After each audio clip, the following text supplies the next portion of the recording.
लोकशाहीचा बुलंद आवाज, रिपब्लिकन वार्ता, महाराष्ट्र. TCS धर्मांतरण आणि लव्ह जिहाद प्रकरणातील मुख्य सूत्रधार निदा खान अटकेत. अग्रिम जामीन अर्ज फेटाळल्यानंतर नाशिक पोलिसांची कारवाई.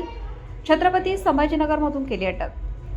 TCS धर्मांतरण आणि कथित लव्ह जिहाद प्रकरणातील मुख्य सूत्रधार मानल्या जाणाऱ्या निदा खान हिला नाशिक पोलिसांनी अटक केली आहे. छत्रपती संभाजीनगर येथून ही कारवाई करण्यात आली असून अग्रिम जामीन अर्ज न्यायालयाने फेटाळल्यानंतर पोलिसांनी तातडीने अटक मोहीम राबवली. मिळालेल्या माहितीनुसार निदा खानला अटक करण्यासाठी नाशिक पोलिसांच्या अनेक पथकांकडून मागील काही दिवसांपासून विविध ठिकाणी छापेमारी सुरू होती. अखेर छत्रपती संभाजीनगर येथे तिचा ठावठिकाणा मिळाल्यानंतर पोलिसांनी तिला ताब्यात घेतले. या प्रकरणात नाशिकमधील एका IT कंपनीत काम करणाऱ्या महिलांवर कथित लैंगिक अत्याचार, मानसिक छळ तसेच धर्मांतरणासाठी दबाव टाकल्याचे गंभीर आरोप करण्यात आले आहेत.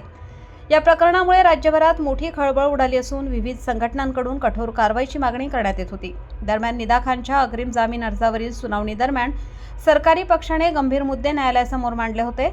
आरोपीला जामीन मिळाल्यास साक्षीदार व पीडितांवर दबाव आणला जाऊ शकतो असा युक्तिवाद सरकारी वकिलांनी केला होता. त्यानंतर न्यायालयाने तिचा अर्ज फेटाळून लावला. या कारवाईनंतर आता पोलिसांकडून पुढील तपास अधिक वेगाने सुरू करण्यात आला असून या प्रकरणातील इतर आरोपी आणि संभाव्य नेटवर्कबाबतही चौकशी सुरू असल्याची माहिती सूत्रांकडून मिळत आहे.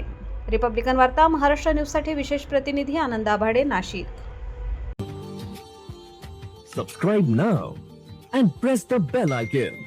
Never miss an update.